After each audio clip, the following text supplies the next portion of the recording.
तो ये क्या हो गई, ये यहाँ से 4 कोशिकाओं से शुरुआत हुई। इन कोशिकाओं ने कोशिका वृद्धि करी, है ना, एक मतलब क्या किया, समसूत्री विभाजन। और देखो ध्यान देना, यहाँ समसूत्री विभाजन के फलस्वरूप क्या होता है, एक कोशिका से कितनी कोशिकाएं बनती है, 2, है ना, बराबर बनी, बराबर गुणसूत्रों वाली। तो इन कोशिकाओं ने विभाजन करके 4 कोशिकाएं बना दी। 4 में से क्या होगा, ऊपर वाली कोशिका तो क्या बना देगी, जैकेट की तरह काम करेगी, है ना, और जो ये नीचे वाली परत थी ये क्या करेगी, बीजाणु धानी की तरह काम करेगी। फिर इनकी स्थिति ऐसी हो जाएगी, एक कोशिका क्या होगा, इनमें से कुछ कोशिकाएं पोषण ग्रहण करती है, बड़ी हो जाती है, उसके बाद अर्धसूत्री विभाजन करेंगी। अर्धसूत्री विभाजन के फलस्वरूप क्या बनते हैं, बीजाणु बनेंगे, है ना, वो 4-4 की कंडीशन में। तो 3 तो दिखाई दे रहे हैं, एक पीछे होता है।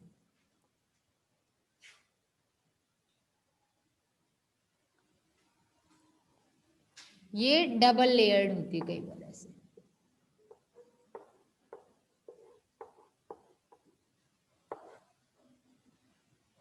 तो ये क्या हो गई, बीजाणु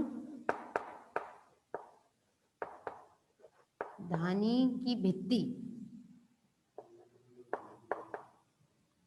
ये तो बीजाणु धानी हो गई, अगर ये जगह नहीं बची तो इधर बीजाणु धानी और इधर क्या हो गई, भित्ति। और ये बीजाणु धानी का यहाँ विकास होना शुरू हो गया, तो इसको क्या बोलेंगे, बीजाणु धानी भित्ति।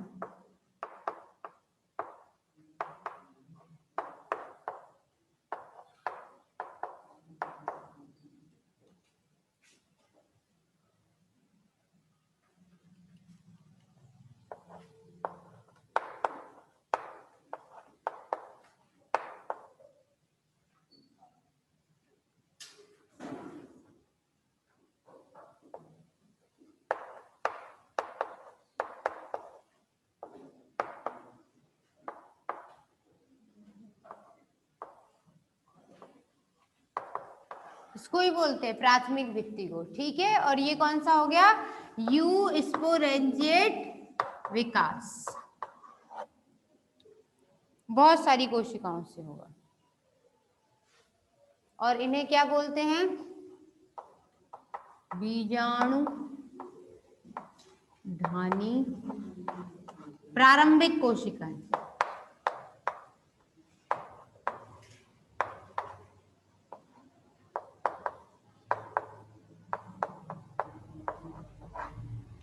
और वहां क्या हो जाएगा, केवल एक कोशिका से विकास होगा, और ये कोशिका जो है वो 2 कोशिकाओं में विकसित होगी ऐसे।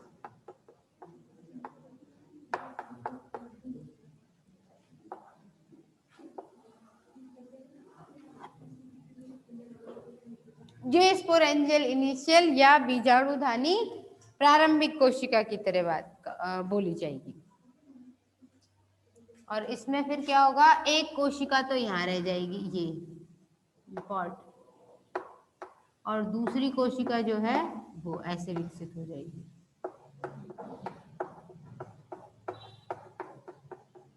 फिर ये कोशिका इस तरफ ऐसे विकास करेगी,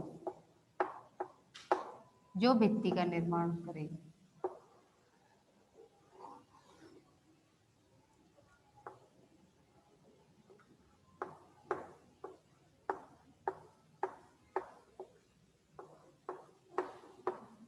इसमें भी होगा यही कि 2 परतीय जैकेट बनेगी और उसके बाद बाकी कोशिकाएं। अच्छा, एक खास बात ये हो जाती है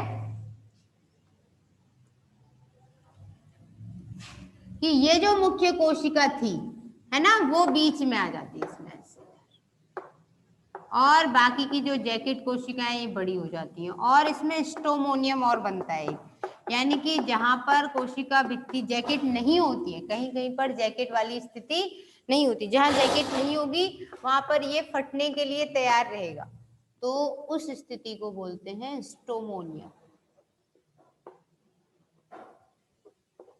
ऐसे बनाना उसको अलग से।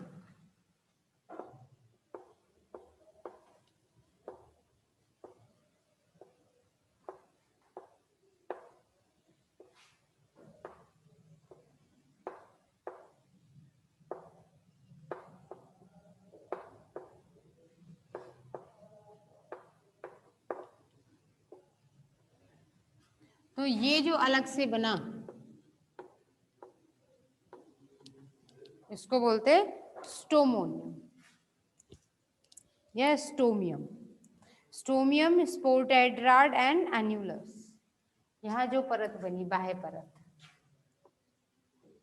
ये वाली, इस बाह्य परत को क्या बोलेंगे? एन्युलस।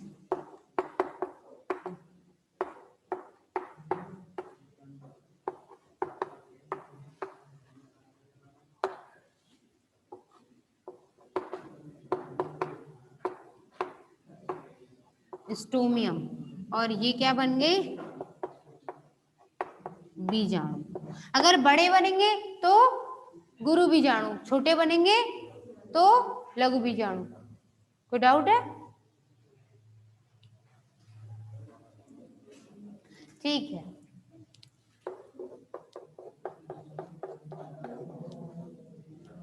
अब बनाओ इसको। नहीं समझ में आया तो पूछ लेना।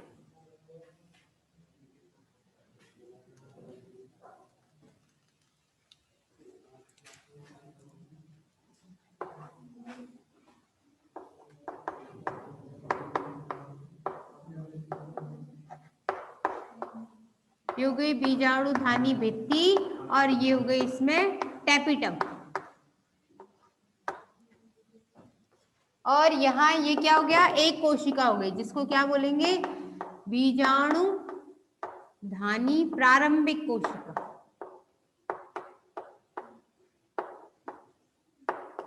या प्रारंभिक सेल। उसके बाद ये दो कोशिकाएं बनाएगी, एक तो स्पोरोजिनस टिश्यू की तरह काम करेगा और दूसरा वॉल की तरह काम करेगा। तो ये जो बना इसको बोल देंगे भित्ति प्रारंभिक।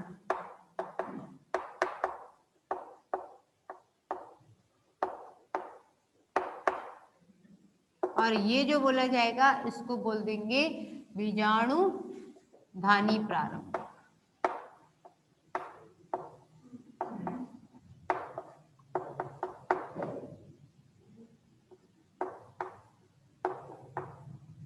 या इसको बोल देंगे बीजाणु जन प्रारंभिक कोशिका, जो बीजाणुओं का निर्माण करेगी बाद में। इसमें वॉल होती है जो टेपिटम होती है, ये स्पेशल क्वालिटी होगी इसकी। और टेपिटम क्या करती है? हमेशा नए बन रहे बीजाणुओं को पोषण देने का काम करती है ना। ये तो ये लैप्टोस्पोरेंजिएट और यूस्पोरेंजिएट में अंतर हो गया। यूस्पोरेंजिएट में देखो एक बात ध्यान रखना, दो तरीके के विभाजन होते हैं कहीं भी पौधों में आप पढ़ोगे। एक होता है परिणतिक विभाजन और एक होता है अपनतिक। ठीक है, परिणतिक का मतलब क्या है? एक फिक्स दिशा में तरीके से विभाजित हो रही है। और अपनतिक का मतलब क्या है? एक बार तो दिशा में विभाजित हुई, फिर उसके बाद ये देखो ये बिल्कुल सेंटर में आ गई। वो कोशिकाएं किस दिशा में कैसे विभाजित हुई नहीं पता। तो जब एक दिशाक्रम सिस्टमैटिक तरीके से विभाजन हो तो परिणतिक, और सिस्टमैटिक ढंग से नहीं हो रहा है विभाजन तो अपनतिक। ठीक है, ये याद रखो।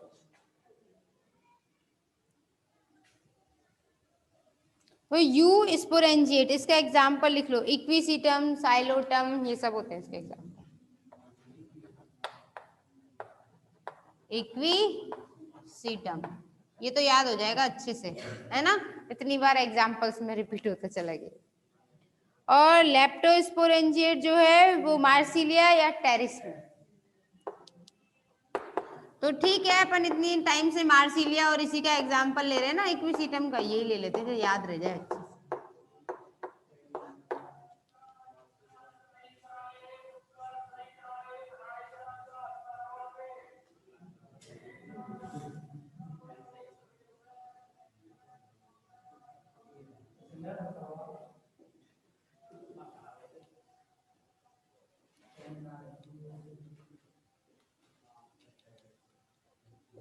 ठीक है, बना लिया डायग्राम? मिटा दूं इसको? ठीक है।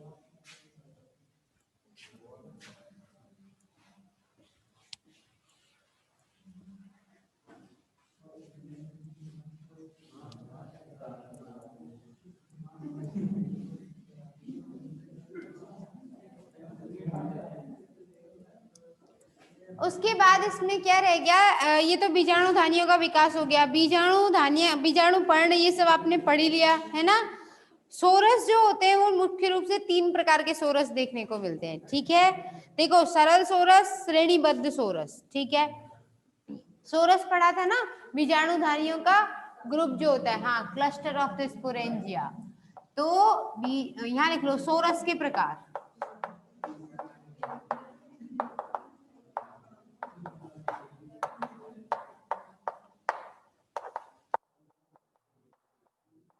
सरल सोरस का मतलब होता है बीजाणुधानियां जो होती हैं वो सब एक साथ परिपक्व होंगी, ठीक है।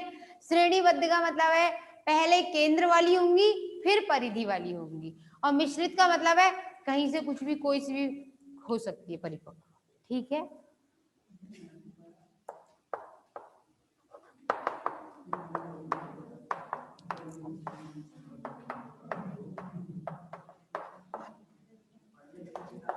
बीजाणुधानियां या स्पोरेंजिया, जिससे आपको नाम याद तो रहे, सभी बीजाणुधानियां एक साथ परिपक्व होती है।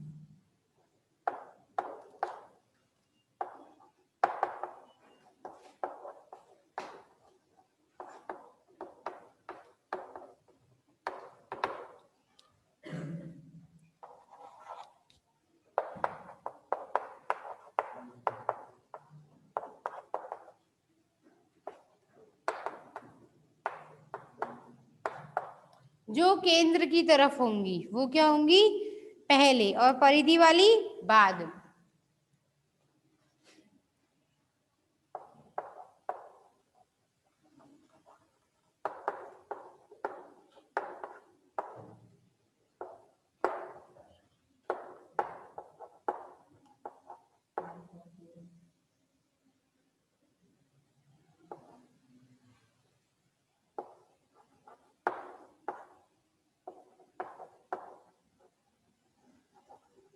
अच्छा, कहीं पर स्पोरेंजिया लिखा ना मिले, स्पोरेंजियम लिखा मिले, तो उसका मतलब क्या होता है, एक वचन, एक बीजाणुधानी की बात की जा रही है। जैसे आपने सुना होगा बैक्टीरिया और बैक्टीरियम, ये याद रख लेना बायोलॉजी में। जहां बैक्टीरिया लिखा है, जहां इया लिखा है, इसका मतलब बहुत सारे, सबकी बात की जा रही है, और जहां पर ईयम लिखा जा रहा है इसका मतलब एक की बात की जा रही है, तो कंफ्यूज नहीं होना कभी। परिधीय स्पोरेंजिया बाद में परिपक्व होते हैं। उसके बाद अगला आता है कि सब मिश्रित,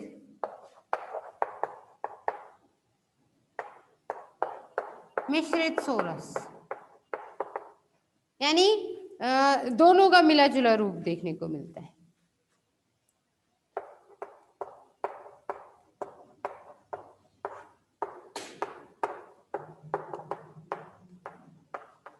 अनियमित रूप से व्यवस्थित व परिपक्वन काल, सबका अलग अलग होगा।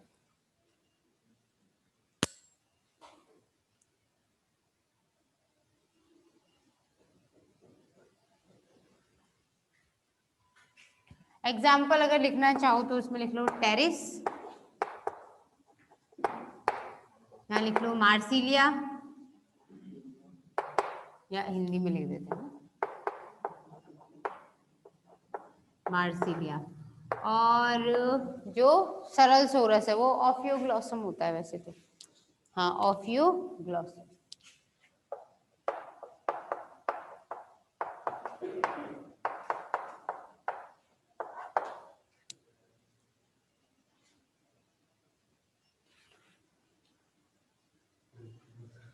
ठीक है, उसके बाद नोट डालो अलग से।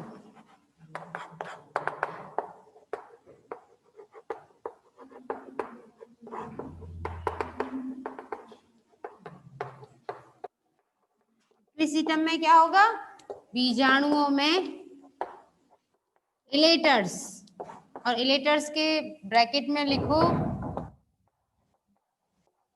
रिबन जैसे संरचना, जो बीजाणु प्रकीर्णन में, फैलने में, उड़ने में, प्रकीर्णन में सहायक होती है।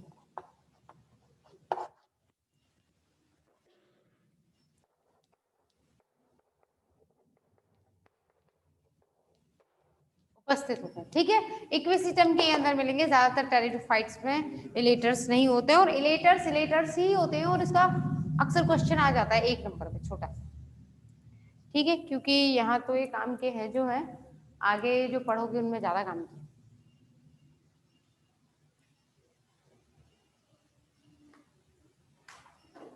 ठीक है, उसके बाद एक टॉपिक और रह गया, मिटा दूं ना इसको।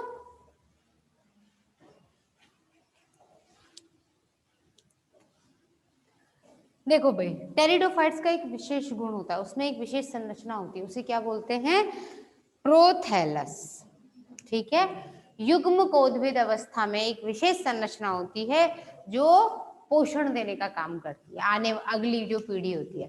भाई युग्मकोद्भिद क्या हो गई, अगुणित पीढ़ी, और बीजाणुद्भिद क्या हो गई, द्विगुणित पीढ़ी। तो द्विगुणित को क्या देगी, पोषण देने का काम करती है। कुछ समय के लिए ये अवस्था देखने को मिलती है टेरिडोफाइट्स में, उसे क्या बोलते हैं, प्रोथैलस। समझ आ गया, तो लिख।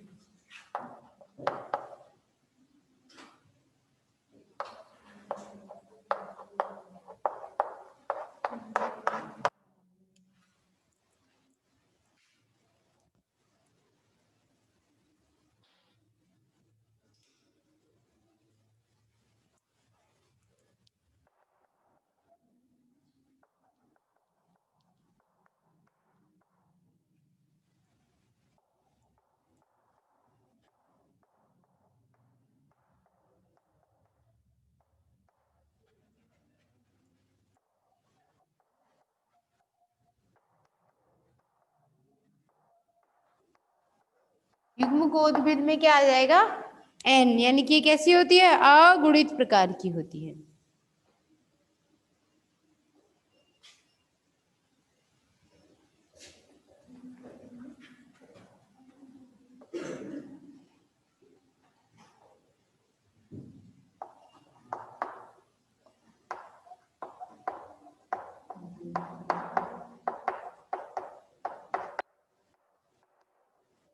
युग्मकोद्भिद प्रोथैलस बनाते हैं, और ज्यादातर ये कैसा होता है, सरल, हरा और हृदयाकार।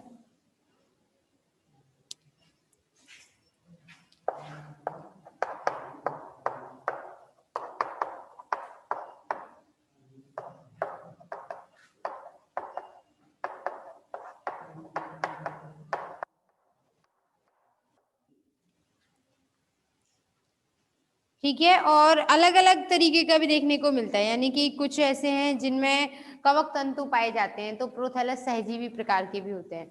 कुछ ऐसे भी है, भाई हरा है तो प्रकाश संश्लेषण तो करेगा ही, है ना।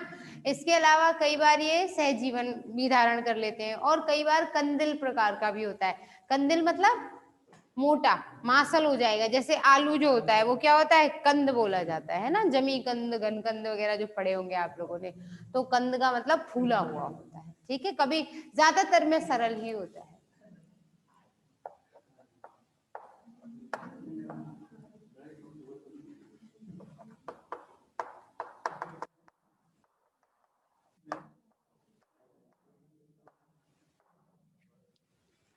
ठीक है, तो जिनमें कंदिल होता है और भूमिगत होता है, कुछ में क्या होता है, मृतोपजीवी प्रकार का भी हो जाता है, यानी कि हरा नहीं होगा तो फिर खाना वो दूसरों से ही खाएगा ना, सड़े गले को खाएगा, ठीक है ना। कंदिल या फिर अधिपादपी,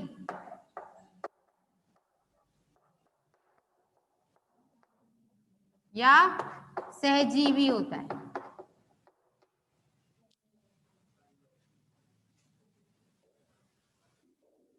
अच्छा, कुछ टर्म्स हैं जो आपको बताने जरूरी थे। एक वर्ड होता है मोनोशियस।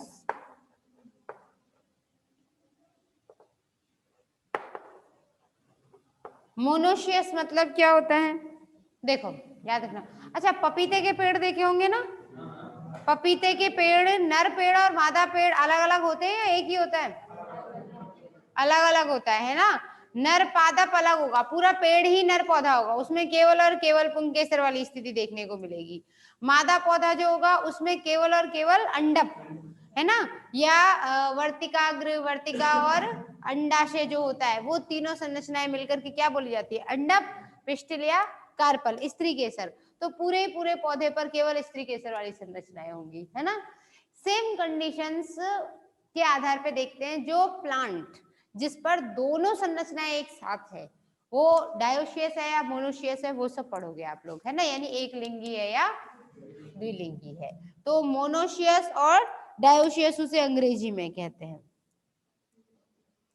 मोनोशियस, मोनो मतलब एक,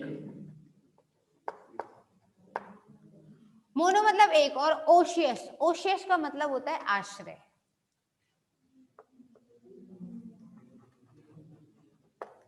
ओशियस का मतलब क्या होता है, आश्रय, यानी कि दोनों का आश्रय एक ही पर है, तो ये क्या हो जाएगा,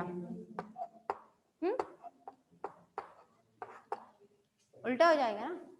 मोनोशियस, दोनों का आश्रय एक ही पर है, यानी कि वो जो शरीर होगा पादप का है वो कैसा होगा, द्विलिंगी होगा। और डायोशियस मतलब, डाई मतलब दो, ओशियस मतलब आश्रय, जिसके दो अलग अलग आश्रय हैं, वो एक लिंगी रहेगा। इसीलिए ये टर्म अच्छे से याद रख लेना, क्योंकि जिम्नोस्पर्म में ये बहुत कंफ्यूज करेगी फिर आपको बाद में जाके, ठीक है, क्योंकि वहां एक ही पेड़ पर दो अलग अलग शंकु होते हैं, ऊपर की तरफ नर शंकु लगते हैं और नीचे की तरफ मादा शंकु लगते हैं, ठीक है। पौधा एक ही है उस पर, लेकिन शंकु एक लिंगी है, ध्यान रखना, पौधा कैसा है, द्विलिंगी, लेकिन शंकु कैसा है, एक लिंगी, ठीक है, ये बात याद रखना, जैसे मक्के में भी देखने को मिलता है ना। तो क्या लिखा, मोनोशियस, तो और इसके अलावा क्या हो गया, डायोशियस।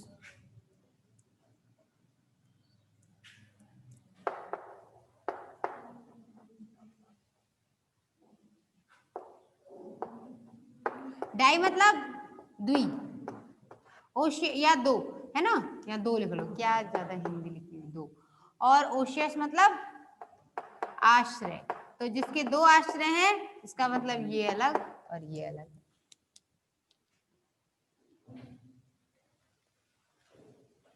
अच्छा, इसमें फिर दो स्थिति देखने को मिलेंगी,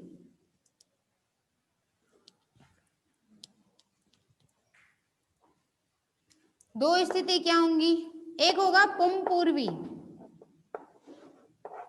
मतलब जिसमें पुंकेसर या पुंधानी, पुंधानी मतलब नर बीजाणुधानी, या उसको बोल दोगे क्या, लघु बीजाणुधानी। तो लघु बीजाणुधानी के अंदर लघु बीजाणुओं का निर्माण जब पहले हो जाए, पूर्वी मतलब पहले, पुंग मतलब नर संरचना, है ना, पहले परिपक्व होती है।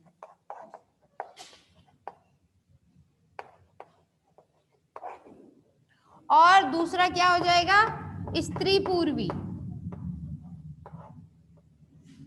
यानी कि नर संरचना से पहले क्या हो जाएगा, स्त्री संरचना बन जाएगी, मादा संरचना, यानी कि इसको बोलोगे क्या, गुरु बीजाणु धानी, और गुरु बीजाणु धानी के अंदर क्या हो जाएंगे, गुरु बीजाणु, क्या पहले परिपक्व हो जाएगी, ये हो जाएगी, ठीक है। तो अब इसमें बाकी की जो कहानी है वो कल पढ़ेंगे।